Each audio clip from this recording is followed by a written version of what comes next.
Hi, good afternoon. I am Sheena Ali from the Student Center, your Caribbean College Planner.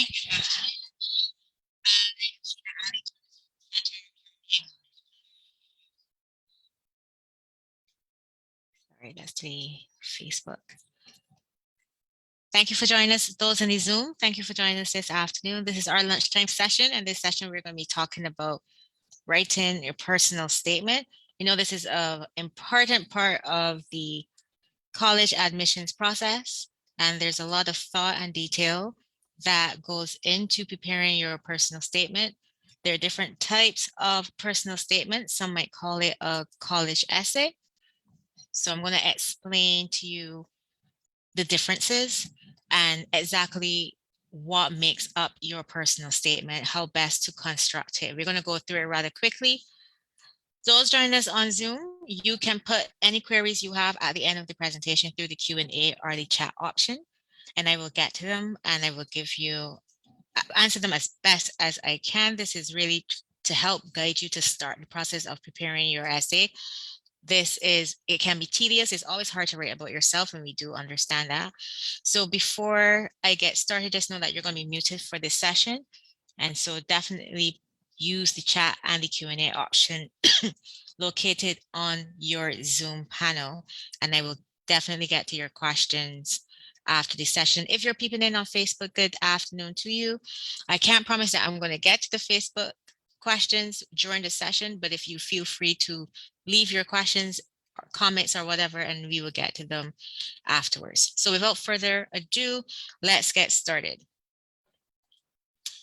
So before we get into the meat of the matter, which is talking about writing your personal statement, I think it's important to have a bit of understanding about the college university preparation process, understanding the admissions process, and then afterwards we're going to go into learning about the different types of personal statements and the relevant terminology that you need to be aware of, and then understand the importance of writing a great personal statement.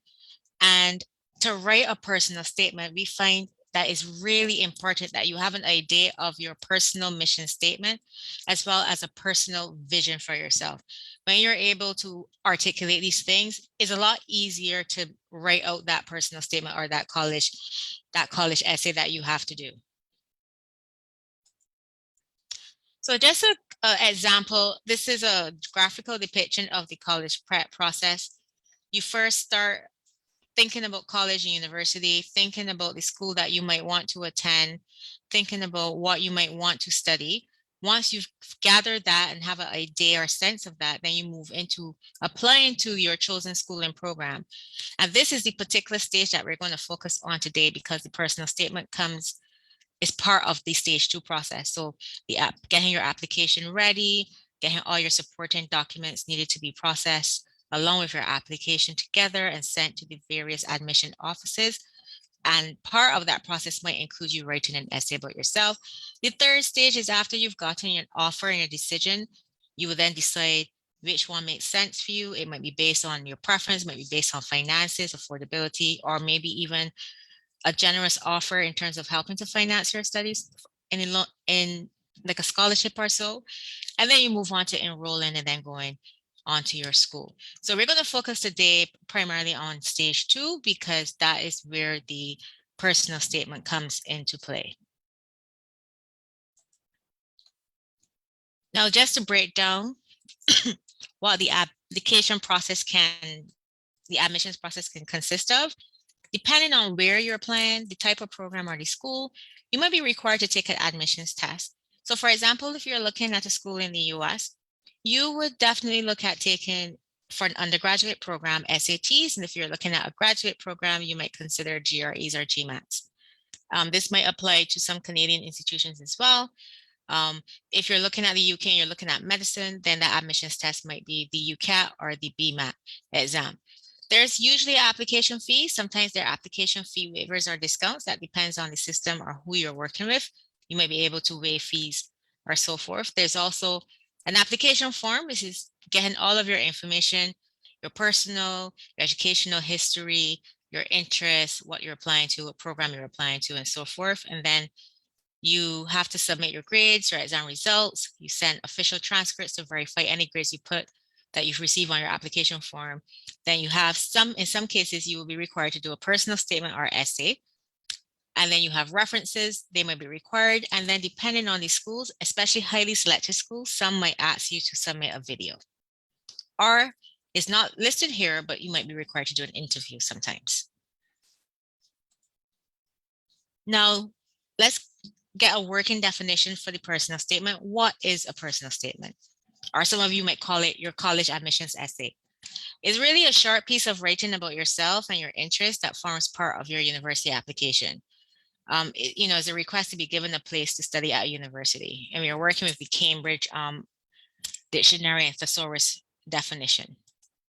There are two types of personal statements. There's a general one where you are just told to write a personal statement. So you have a lot of freedom and flexibility in how you compose it, what you may focus on. And then there's a specific type. Those are the ones where they give you a topic, and sometimes they may call it a prompt, an essay prompt, and then you respond to it. So no matter what level of study, sometimes these are the main two types that you might find. Some people find the more specific ones where they're prompted to answer a question easier to do because they know exactly what they have a question to give them guidance on how to answer, how to devise their response. But then when you just have to write a personal statement, some people are wondering, well, how do I start? Where do I begin? So we're going to focus a little bit on the general one where you're not given a lot of prompts.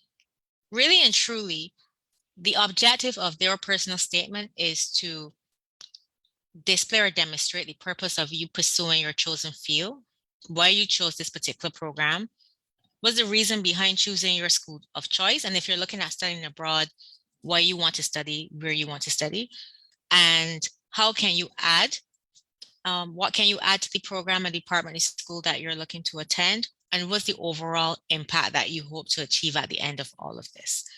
Those are some of the main objectives. It's really a chance for the admissions committee to get to know you. Your grades can say one thing about you. Your teachers or your mentors can say one thing about you, but there are other aspects that they can't see through those elements that come out through your writing. Additionally, your personal statement really shows the level of writing that you're working with, whether you're ready for a college situation or university level writing, which is very different if you're coming from high school. And for those of you looking at graduate studies, the jump between undergrad and grad and even doctoral is very big. So it's a way for them to see your level of writing, how you can craft and communicate. And if you're working at the level that they can then facilitate and assist you. So it's also a filtering process to see whether you're fit for their specific program and faculty and whether their faculty will be a great fit for you. So while you're looking to see if you're a great fit for the school, in the end, is also looking to see if the school or who they have will be a great fit for you as well. So I spoke about earlier about having a personal mission. And really, it really is to provide clarity on who you are or hope to be and the role you want to play. And this could be specific to, if you're looking at it from a college and university standpoint, we're going to school for a particular role, for a particular reason. What is it? And this is how you are able to craft out the whole purpose of you looking to pursue the studies that you're looking to do. Now, this is just a small example and I took it from Oprah Winfrey, where she talked about is to be a teacher and to be known for inspiring my students to be more than they thought they could be.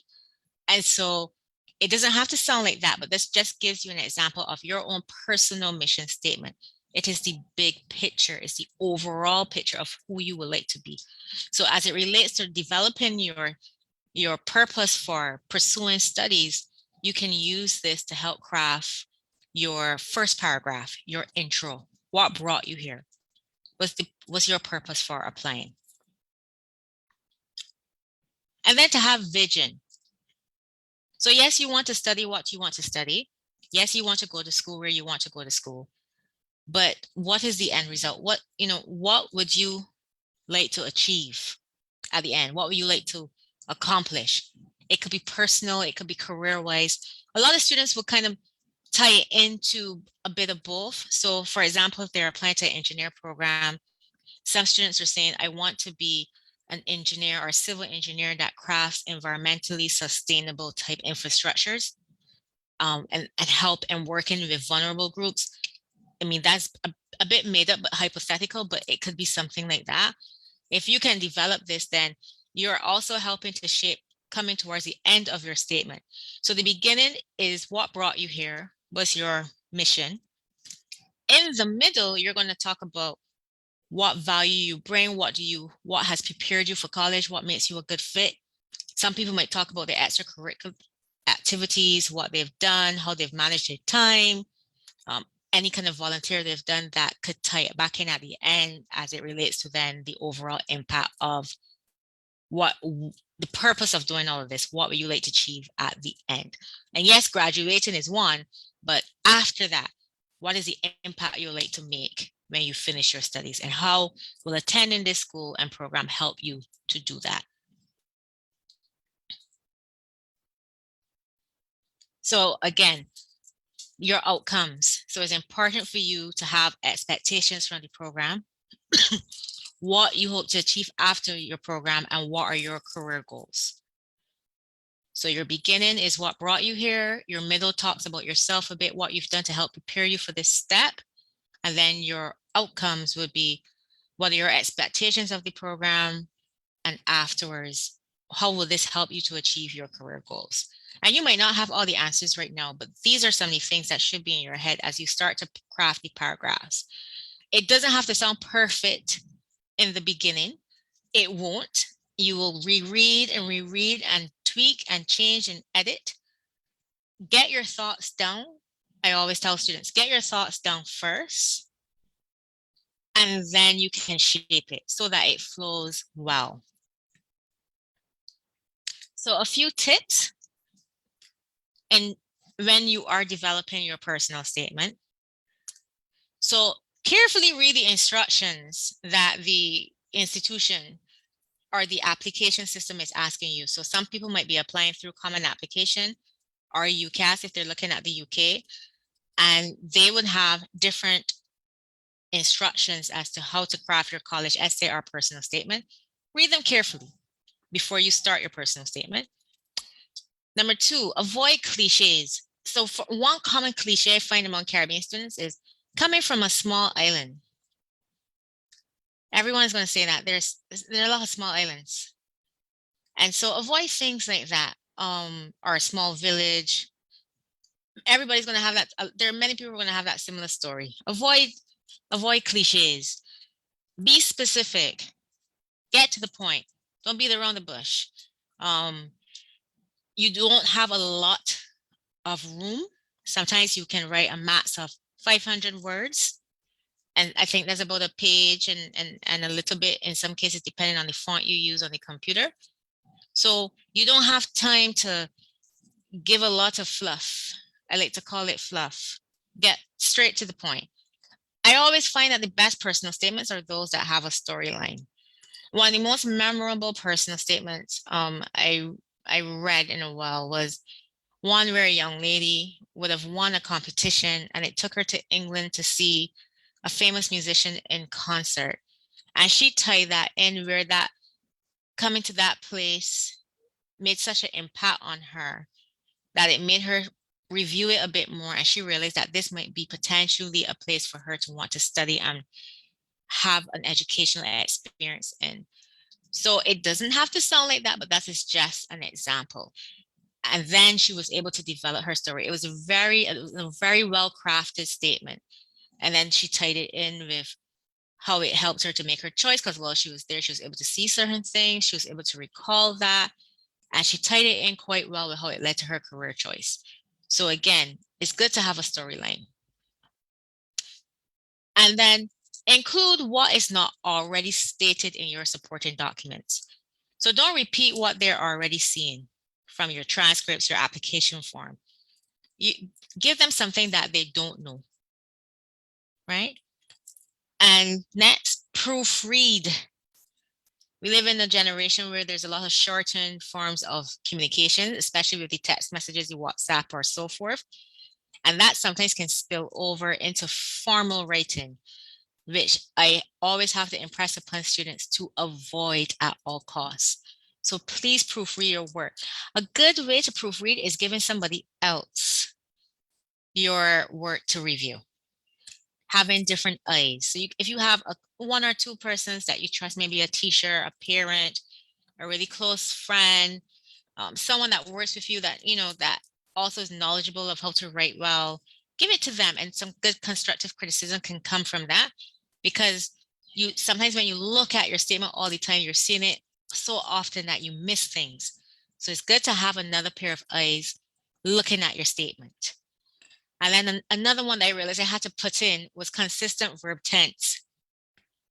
If you're starting in one tense, don't be shifting too much to another, because it can make reading it very choppy, very awkward. You're trying to figure out, okay, we're talking about now, we're talking about then.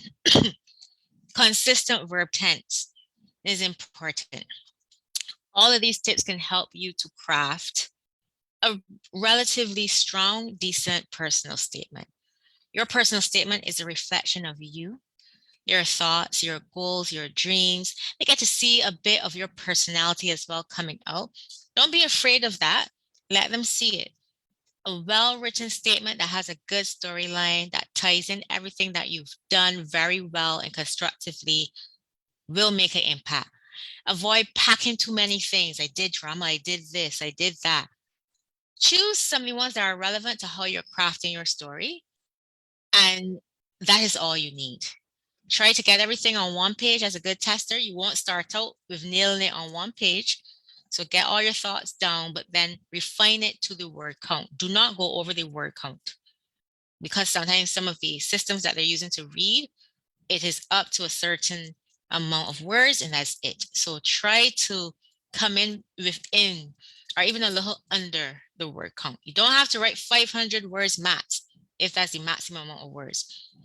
Don't write less than 200, but between 200 and 5, I think, is a good amount of information about yourself on your statement. So nothing below 200 words, but definitely between 2 and 5. I think 350 and 4 are relatively decent amounts of words that you can get, because not everybody wants to write a lot, but write enough that they can get the gist of you.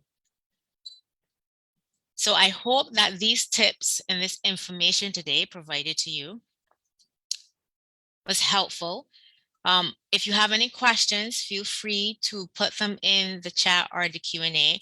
I'll be looking out for them to answer any questions that you may have specific to writing your personal statement. You can start this by writing one paragraph. You just need to start with one paragraph, and then it will grow, it will build. So while persons in Zoom decide on which questions they want to ask, I'm going to sign off from Facebook. I want to thank you for joining us for our lunchtime session. Please note that next week we have 2 sessions coming. We have a session with Guelph University. It's a 2-part series on the 17th and the 19th at 6 p.m. Anyone who is interested in Guelph or looking to attend Guelph this year, this is for you. You get to meet your regional rep, and he will be taking you through the steps on preparing to come to Guelph, especially when it comes to the study permit process, which is a very important process. So that is next week on Zoom via the Student Center. You will need to register for that to attend. So you can register on the CutFest website, www.cutfestinternational.com. And that will be Tuesday and Thursday next week at 6 p.m. The following week, we're going to have a special session for parents about subject selection for CSEC. So if you are the parent of a third farmer and you're getting ready to choose subjects for CSEC, then you might want to stay tuned to our next lunchtime session. That will be Friday at 12. All right. So adios to those on Facebook. Until next time.